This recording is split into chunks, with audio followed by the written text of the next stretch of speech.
Pessoal, bom dia, tudo bem com vocês? Nós iremos dar continuidade à nossa aula de semana passada, que foi sobre a primeira regência de Dom Pedro I. Então, o objetivo da nossa aula de hoje é identificar os sujeitos envolvidos nas disputas políticas durante o primeiro reinado, regências e segundo reinado. Como eu falei, o segundo reinado ainda não falaremos, né? Começaremos na próxima aula. E, na verdade, é uma continuação do que nós começamos a falar na semana passada, né? Que, na verdade, a primeira regência nada mais foi do que o período em que Dom Pedro I governou após a proclamação da independência do Brasil. E aí eu gostaria que vocês acompanhassem essa aula por meio das páginas 120 a 130 do livro de vocês, ok? Bom, a reação contra o autoritarismo de Dom Pedro I. Então, nós vimos todo esse processo, né, de transição de um Brasil colônia para um império, na verdade, e como que se deu todo esse processo de crise.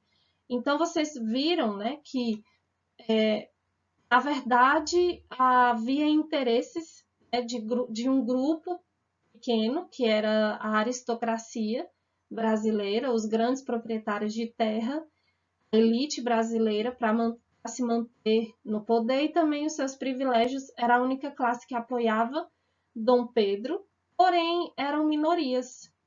E aí a classe mais abastada, a classe pobre, não participou desse processo. Porém, a gente viu que com a promulgação da Constituição de 1824, isso causou muitas revoltas, porque Dom Pedro estabeleceu uma Constituição autoritária e que visava manter seus privilégios, certo? Tanto que ele instituiu o poder moderador, e onde ele mantinha ali o controle sobre a sociedade. E aí o que aconteceu com isso?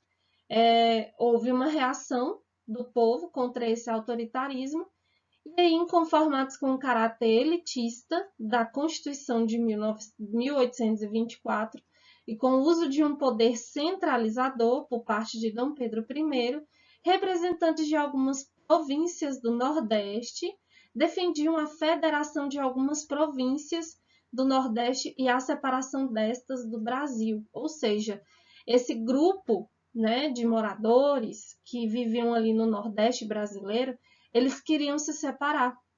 Então, eles começaram com esse movimento separatista, e aí eles queriam criar, ou seja, um país independente do Brasil.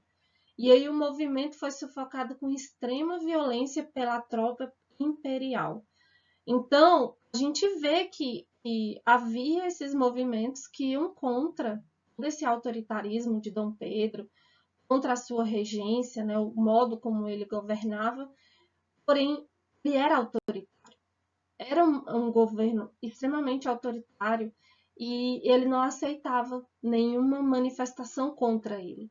E aí a gente viu que ele tinha essa tropa imperial e que impediu esses movimentos no Nordeste.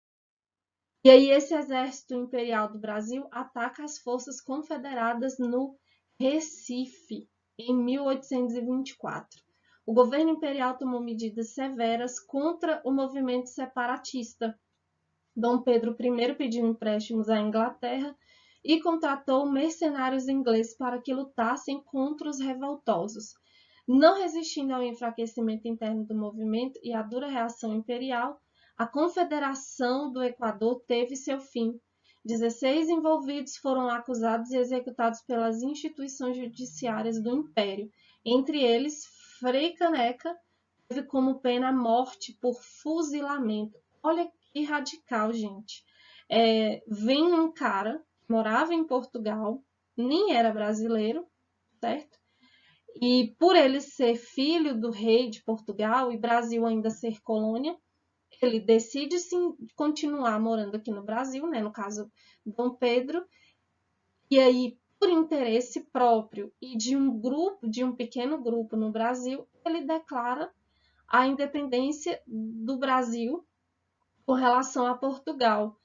Só que aí o cara começa a tocar o terror, institui toda essa autoridade contra as pessoas que já viviam aqui, certo? E que têm seus direitos também. Então é meio que invasivo, né, gente? Mas infelizmente a gente sabe que a história do Brasil ela meio que se desencadeou dessa forma, né? De invasões, os nossos direitos são tomados à força, a gente não tem total liberdade para lutar por nossos direitos. E isso é muito triste.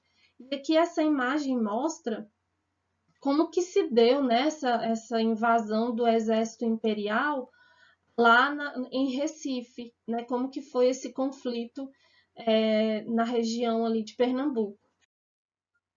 Aí aconteceu a Guerra da Cisplatina em 1825. O conflito teve início quando um grupo de dirigentes da província cisplatina declarou a separação do Brasil e a sua incorporação à República Argentina.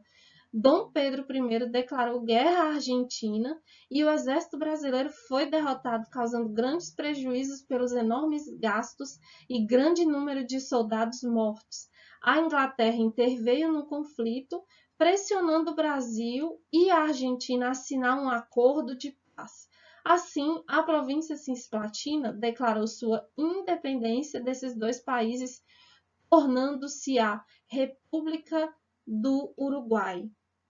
Então, gente, nesse período, Cisplatina, no caso, que hoje é Uruguai, fazia parte da região do Brasil. Só que eles foram mais felizes nesse movimento, nessa guerra, né, nesse conflito, do que os nordestinos, por exemplo, lá em Recife, né, em Pernambuco. E aí, com todos esses conflitos, conflitos armados e tudo, o que aconteceu? A Cisplatina, né, a província de Cisplatina, ela conseguiu se desvencilhar do Brasil e aí tornou-se, né, um país que hoje nós conhecemos como Uruguai, que fica lá na fronteira do sul, né, do Brasil com o Uruguai. Então, eles conseguiram essa separação por conta dessa guerra da Cisplatina. Eles foram mais felizes do que os pernambucanos, por exemplo. A crise e decadência dessa primeira regência. No decorrer do primeiro reinado, Dom Pedro começou a desagradar a elite brasileira, óbvio, pois criou uma constituição que iria atender aos seus interesses autoritários.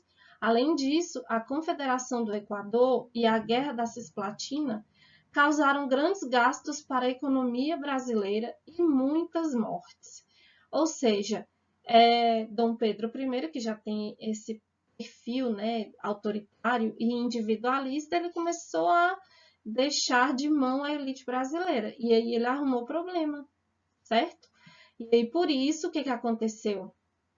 Aconteceu todos esses conflitos, né? E por conta da Guerra da Cisplatina, a economia brasileira meio que começou a entrar em crise, entrar em colapso. E aí, em 1831, Dom Pedro, ele abdica do trono.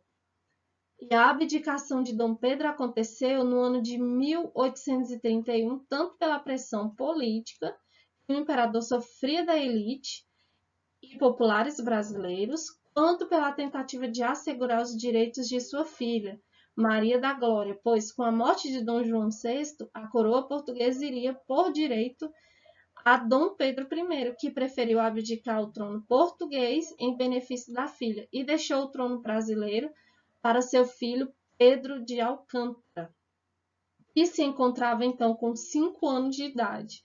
Assim terminava o primeiro reinado. Gente, olha que absurdo. Né, Dom Pedro I, ele aparentava ter alguns desequilíbrios, se a gente for analisar. Porque ele era autoritário, ele não ouvia ninguém, assumiu o trono, depois abdicou do trono de Portugal para continuar no Brasil, aí agora ele abdicou do trono brasileiro e concedeu ao seu filho, que só tinha apenas 5 anos de idade. E aí o que aconteceu? Pedro de Alcântara, né, que é Dom Pedro II, ele vai conseguir governar o Brasil, de fato, quando ele completa 18 anos. Então, dos 5 aos 18, outras pessoas que vão assumir esse papel, ou seja, vão governar o país no lugar de Dom Pedro até ele ter idade suficiente para comandar um país. Gente, é muito injusto. Né? Assim, se a gente for analisar realmente a nossa história, essas entrelinhas, né, esses pormenores, nos revolta, porque é como se as pessoas não levassem a sério, né, o Brasil. Mas felizmente estamos aqui, o Brasil já é formado, a gente está conseguindo conquistar nossa identidade, né, como povo brasileiro. Toda essa situação de crise aí passou, mas a gente fica triste porque se trata da nossa história, não é verdade? Bom, é isso. Então, nos encontramos na próxima aula. Qualquer dúvida é só me procurar lá no fórum. E vou deixar as questões disponíveis para vocês responderem. Então, gente, um abraço e até a próxima aula.